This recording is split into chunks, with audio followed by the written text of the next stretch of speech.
नमस्ते दोस्तों, मैं हूँ Stuti. Welcome back to Trace Astronomy. साल के दो ऐसे दिन जब दिन और रात सेम हो जाते हैं। इन दिनों में दिन के जितने घंटे होते हैं उतने ही रात के घंटे होते हैं। यानी कि अगर 12 घंटे का दिन हुआ तो 12 घंटे की रात होगी। इन्हें हम कहते हैं इक्विनॉक्सेस। और आज हम ऐसे इक्विनॉक्स को डिस्कस करेंगे, ऑटम इक्विनॉक्स। आज हम कुछ बेसिक एस्ट्रोनॉमी कंसेप्ट्स पढ़ेंगे जो काफ़ी ज़रूरी होते हैं अगर आपको एस्ट्रोनॉमी सीखनी है। So let's start. इक्विनॉक्स एक लैटिन वर्ड है। लैटिन में एक्विस का मतलब होता है इक्वल और नॉक्स का मतलब होता है नाइट। यानी कि इक्विनॉक्स का मतलब होता है इक्वल नाइट। ऐसा दिन जब डे और नाइट दोनों की ड्यूरेशन इक्वल होती है। अकॉर्डिंग टू नासा और ईएसए इक्विनॉक्स साल में 2 ही बार आते हैं, एक मार्च में और एक सितंबर में। और आज ऐसा ही एक इक्विनॉक्स है।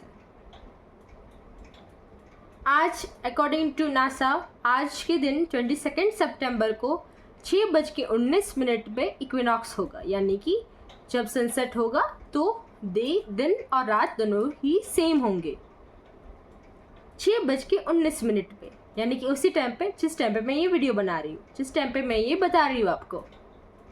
अब सोचो, अर्थ अपनी एक्सिस पे घूम रही है, लेकिन वो एक्सिस सीधी नहीं है, थोड़ी टिल्टेड है, एग्जैक्टली 23.5 डिग्रीज टिल्ट पे।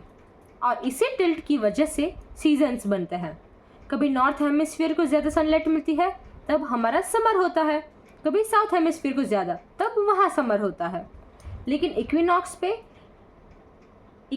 के दिन सन बिल्कुल अर्थ के इक्वेटर के ऊपर शाइन करता है। मतलब दोनों हेमिस्फीयर्स को इक्वल सनलाइट मिलती है।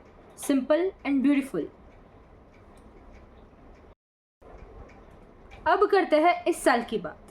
2025 में 22 सितंबर को शाम को 6:19 पे होगा इक्विनॉक्स। और ये टाइमिंग कंफर्म की है नासा खुद ने। यानी कि जिस टाइम पे मैं ये आपको बता रही हूँ तब हमारा इक्विनॉक्स शुरू हो गया है। इक्विनॉक्स यानी कि नॉर्दर्न हेमिस्फीयर में अब ऑटम आएगा और सदर्न हेमिस्फीयर में अब आएगा स्प्रिंग। यानी कि हमारे लिए आएगा विंटर और उनके लिए आएगा फ्लावर्स और ग्रीनरी।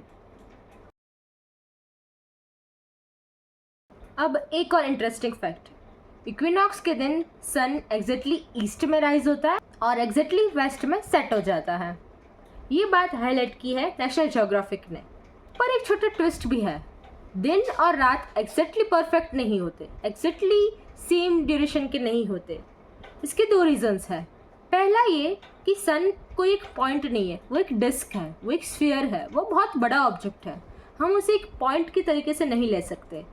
तो जब सनराइज होता है तब सन का सेंटर अभी भी हॉराइजन के नीचे होता है, तो हम उसे ऐसे नहीं गिन सकते। फुल्ली एक्यूरेट हमें नहीं मिलता इन्फॉर्मेशन। इसकी वजह से अर्थ जब लाइट को रिफ्रैक्ट करता है तब वो लाइट को बेंड कर देता है। इसकी वजह से भी हमें सनलाइट थोड़ी देर ज़्यादा दिखती है। इसलिए भी दिन लंबा होता है रात की कंपैरिजन में।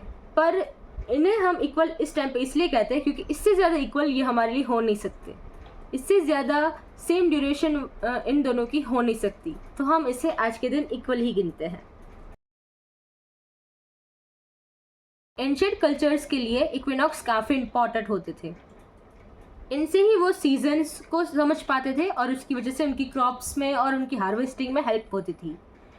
नासा और हमारे इसरो जैसे ऑर्गेनाइजेशंस भी इसे सीजन्स का ही मार्क बताते हैं। इससे हमें पता चलता है कि अब हमारे यहाँ विंटर होगा, यानी कि ऑटम होगा पहले, फिर विंटर होगा और सदर्न हेमिस्फीयर में स्प्रिंग आएगा। तो ये कल्चरली भी और साइंटिफिकली दोनों तरीके से काफ़ी इम्पॉर्टेंट है हमारे ह्यूमन लाइफ के लिए। सो फ्रेंड्स, आज का आपको टॉपिक कैसा लगा मुझे कमेंट्स में ज़रूर बताइए। मिलते हैं नेक्स्ट वीडियो में नए म्यूजिक कंसेप्ट्स के साथ। Till then keep looking up and stay curious.